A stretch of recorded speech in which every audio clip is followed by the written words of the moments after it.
This is the most important kitchen in the world. It's not a Michelin-starred restaurant, and it doesn't serve food. It serves intelligence. This is a modern data center, the engine room of the 21st century. Every time you ask a question to an AI, stream a movie, or get a medical diagnosis from a computer, the work is being done right here. And at the heart of this global brain, powering nearly every single breakthrough, is a component built by one company. A company that started not in a gleaming high-tech lab, but in the most unlikely of places.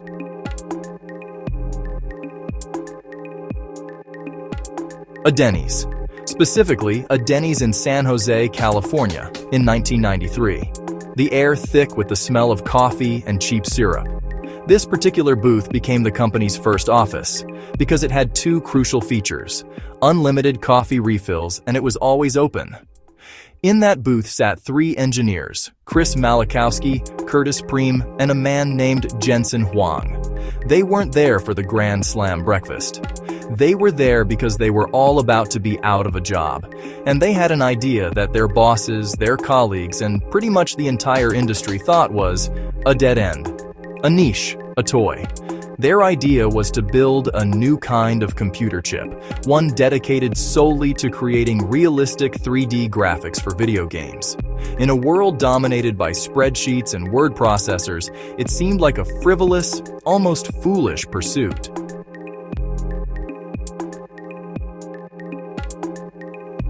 Fast forward 3 decades. That toy is now the engine of modern civilization.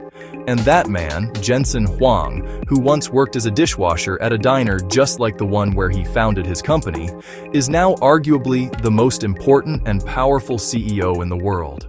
His company, NVIDIA, has a market value of over $3 trillion. That's more than the entire economy of the United Kingdom. They don't just make computer parts. They build the foundational brains of our time. Without NVIDIA's chips, there is no ChatGPT. There are no self-driving cars navigating city streets.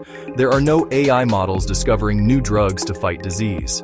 The entire artificial intelligence revolution, the single biggest technological shift of our lifetime, runs on their hardware. But this was no overnight success. This was a 30-year war. A brutal, relentless fight for survival filled with near bankruptcies that brought them within 30 days of total collapse, public humiliations that saw their stock price evaporate, and strategic gambles so massive they bet the entire company not once, not twice, but 3 separate times. They faced down titans like Intel and were dismissed by giants like Microsoft. Yet they survived. More than survived. They conquered. So how did they do it? How did a company founded on a $40,000 bet in a greasy spoon diner, focused on a niche market for gamers, end up building the indispensable infrastructure of the future? Today, we go beyond the iconic leather jacket and the trillion-dollar headlines. This is the complete 15-minute breakdown of how a dishwasher built an empire that is now powering the world. The idea for NVIDIA was born at a Denny's in 1993. Over coffee, Jensen Huang and 2 engineers, Chris Malachowski and Curtis Preem, envisioned a future where every computer would need a specialized chip for 3D graphics. This vision was fueled by Huang's relentless drive, an obsession with optimization he honed at his first job as a dishwasher at another Denny's. They were betting on a market that didn't exist yet. At the time, there were over 250 other graphics companies, but nearly all were focused on simple 2D acceleration. 3D was a niche luxury. NVIDIA was a tiny startup with just $40,000. Their first chip, the NV1, was a complete disaster. They made a critical technical error, designing it for quadrilateral rendering, while the industry, led by Microsoft's DirectX, was standardizing on triangles. The NV1 was obsolete before it even hit the market. By 1996, the company was hemorrhaging money and weeks from collapse. Jensen made the hardest decision of his life. He laid off over 70% of his staff, shrinking the company from over 100 employees to just 30. He calls these moments diving catches, the desperate last-second moves that save a company from certain death. With the last of their funding, Jensen bet everything on one more chip, built from scratch in 6 months. This time, it would fully embrace triangles. This was the Rivier 128. It didn't fail. The Rivier 128 was a monster. Faster, more capable, and cheaper than anything from the established giants. It sold 1 million units in its first 4 months. The diving catch was successful. NVIDIA was alive. But this near-death experience forged the company's culture.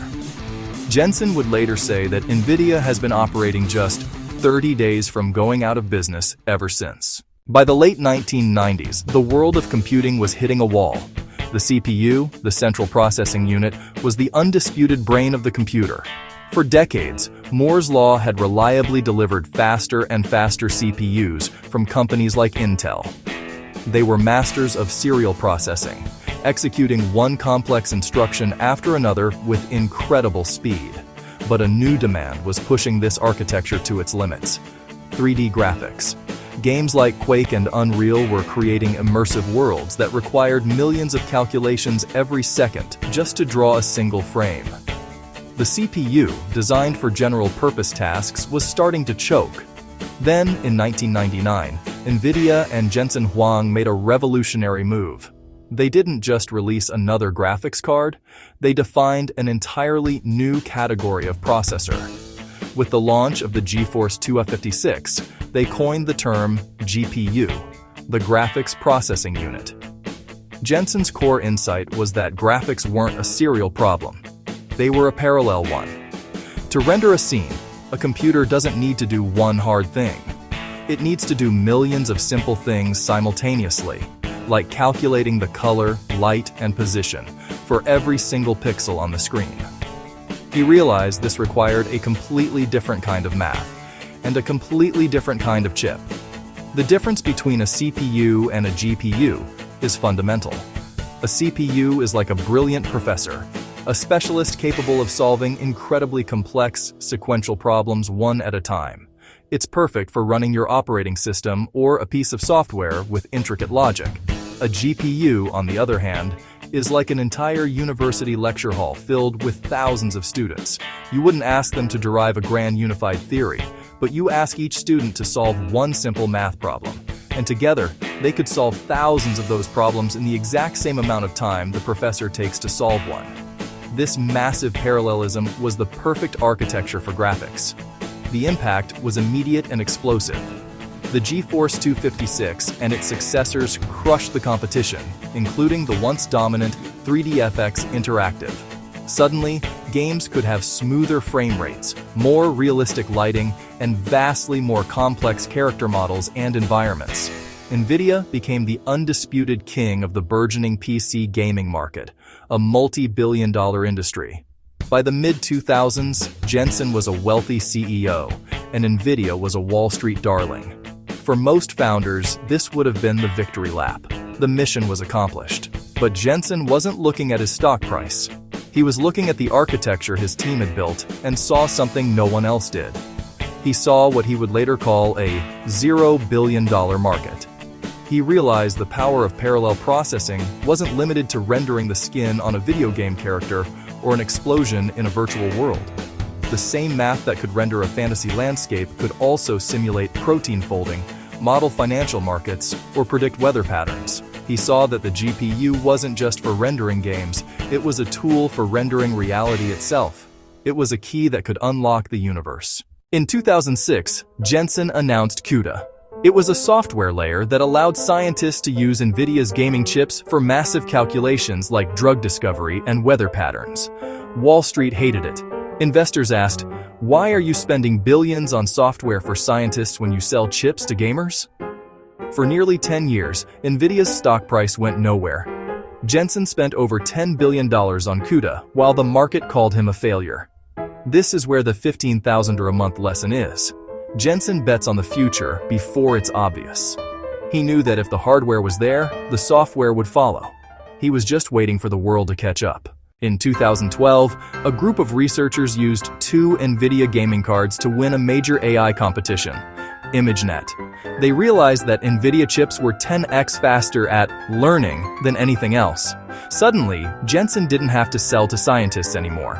He had the only engine that could run artificial intelligence. When OpenAI began building ChatGPT, they didn't go to Intel or Apple. They went to NVIDIA. Today, a single NVIDIA H100 chip, a piece of silicon the size of a postage stamp, sells for upwards of $40,000. And companies like Meta and Google are buying them by the hundreds of thousands. Jensen isn't just selling chips, he's selling the shovels for the greatest gold rush in human history. Despite being worth trillions, Jensen still tells his employees, "Our company is 30 days from going out of business." He never lost the dishwasher's hustle. He doesn't have an office. He wanders the building, working at different tables, staying close to the engineers. NVIDIA's story is a 15-year wait for a 1-year explosion.